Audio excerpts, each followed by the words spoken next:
देवस्य धीमहि धियो यो नः प्रचोदयात्।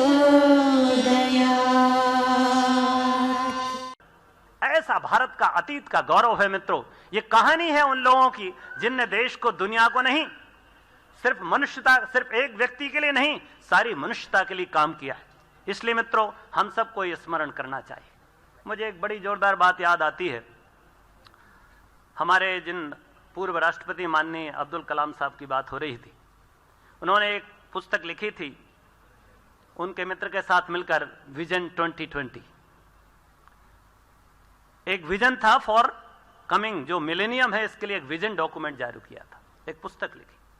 उसके शुरुआत में उन्होंने एक बहुत जोरदार प्रसंग, 2 प्रसंगों का उल्लेख करते हैं। मैं आपसे इसलिए यह बात कहना चाहता हूं कि जब तक आप अपने देश के विषय में, अपनी संस्कृति, अपनी सभ्यता, अपने पूर्वजों के विषय में अपना गौरव अनुभव नहीं करते, तब तक आपकी प्रगति का कोई आशय नहीं, कोई महत्व नहीं, कोई आधार नहीं।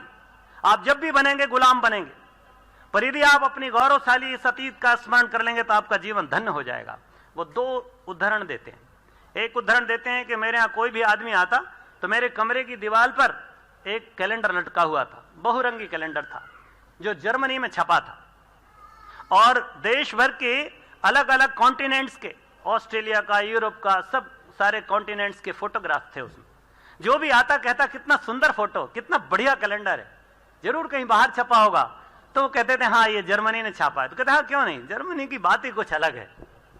पर तत्काल वो उठते और उस मित्र को हाथ पकड़कर उस कैलेंडर के पास ले जाते, और उसमें नीचे जो कृतज्ञता ज्ञापन किया था उस कंपनी ने, उसमें लिखा था कि ये फोटो हमको इसरो नाम के भारतीय संस्थान से, भारतीय सैटेलाइट के फोटो खींचे हुए फोटोग्राफ्स हैं।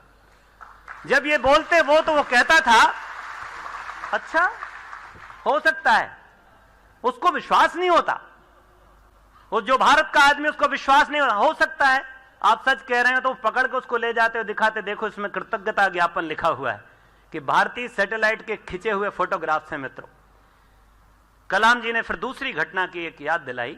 एक बार सारी दुनिया के वैज्ञानिक उनके एक जगह एकत्रित हुए, चर्चा होने लगी, लोगों ने सैटेलाइट पर बात होने लगी, लोगों ने मिसाइल पर बात होने लगी।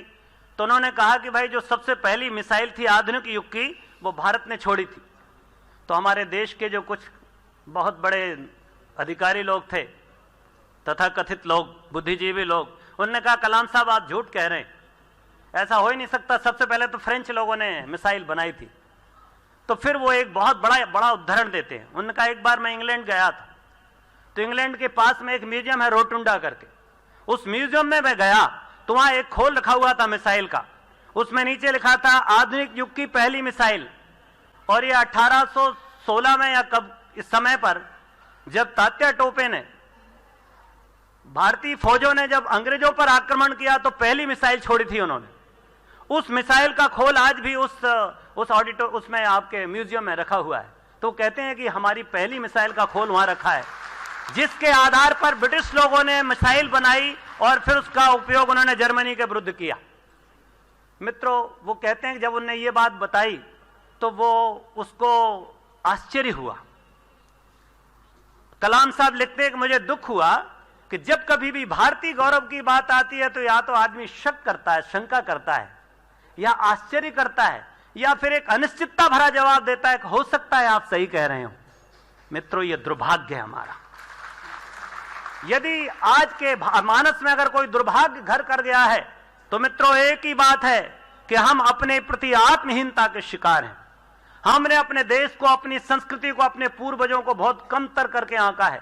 हमको लोगों ने समझा दिया कि तुम्हारे पूर्वज बर्बर थे, लुटेरे थे, रक्त पिपासु थे, ये आक्रमणकारी लोग थे, ये गडरिये थे, ये भेड़ चराने वाले लोग थे। मित्रों, हमारे वेदों जैसे महान ज्ञान को लोगों ने गडरियों के गान कह दिया और हमने इसको मान लिया। ये लॉर्ड मैकाले और विलियम एडम की एक साजिश आज भी हम सबको गुलाम बनाए हुए, भले ही हम 70 साल बाद आज बैठे हुए देश में। इसलिए मित्रों, पहला काम मैं समझता हूं कि आपके भीतर गौरव का बोध होना चाहिए अपनी संस्कृति, अपनी सभ्यता, अपनी मान्यताओं के प्रति, कि आप उस देश के वासी हैं जिस देश ने दुनिया को शून्य दिया। आप उस देश के वासी हैं जिस देश ने दुनिया को गिनना सिखाया। आप उस देश के वासी हैं जिसने दुनिया को खेती करना सिखाया। आप उस देश के वासी हैं मित्रों जिसको आपने कभी मार्क ट्वेन का स्टेटमेंट पढ़िए। वो लिखते हैं कि भारत भूमि जो है ये सभ्यता की ज्ञान का पालना है, ये सभ्यता का घर है, ये इतिहास की मां है, परंपराओं की दादी है और श्रेष्ठता की क्रीड़ा स्थली है भारतवर्ष मित्रों। ये देश हमारा गौरवशाली है मित्रों। मैं कहता हूं कि आज अभी संगीत बजा, कभी आपने विचार किया इस संगीत के स्वर कहां से उभरे? सा रे गा मा पा धा नी सा। इसके पैसे 3 इसके उतार चढ़ाव का क्रम होते हैं, उदात्त, अनुदात्त और त्वरित स्वर होते हैं। उसके अलावा 4 वाणियां हमारे वेदों ने कहीं, परा, पश्चंती, मध्यमा और बैखरी। इस पूरे शास्त्र विज्ञान के आधार पर आज संगीत की स्वरियां चल रही हैं मित्रों। अगर भारत ना होता तो ये शायद स्वरों का ज्ञान ही ना होता। विचार करिए आप देखिए दुनिया को सारा ज्ञान विज्ञान देने वाला भारत है मित्रों।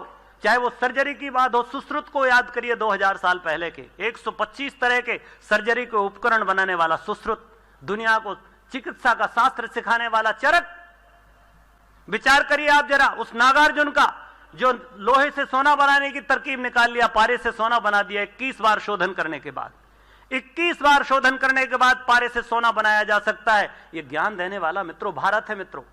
आप कहते हैं कि दुनिया को सारी चीजें विदेशियों ने, यूरोप ने दी है। आप जरा विचार करना, आप कभी वेद की, उपनिषदों की मंत्रों को कभी अध्ययन करो। हमने तो कभी देखा ही नहीं, हमको तो कभी बताया नहीं गया।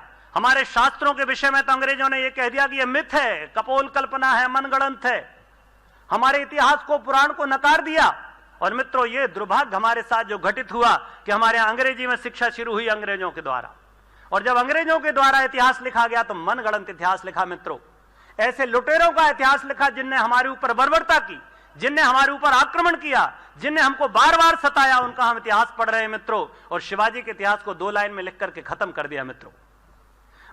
गौरवशाली इतिहास को कह दिया कि कपोल कल्पना है, मनगढ़ंत है, और पता नहीं कौन सा साहित्य और कौन सा इतिहास हमारे सामने चल रहा है। दोस्तों, जिनसे हमारा गौरव बढ़ता, आत्मविश्वास जगता, वो सारी बातें खत्म हो गई। इसलिए मित्रों आज समय है कि हम नए सिरे से विचार करें, अपने भारत के विषय में जानिए। कभी आप आश्चर्य करेंगे, भारत में भास्कराचार्य नाम के एक बहुत बड़े साइंटिस्ट हुए जो स्पेस साइंस में, जो खगोल विज्ञान के विशेषज्ञ। आपको जानकर हैरानी होगी कि भास्कराचार्य, आप कहते हैं न्यूटन ने ग्रेविटी का नियम बताया, पर उससे 550 साल पहले भास्कराचार्य आता है। और भास्कराचार्य की पत्नी, लड़की, उससे पूछ रही है, पिताजी ये जो ग्रह नक्षत्र हैं, ये जो नक्षत्र दिखाई दे रहे हैं ऊपर बीच में लटके कैसे हैं, इनका आधार क्या है?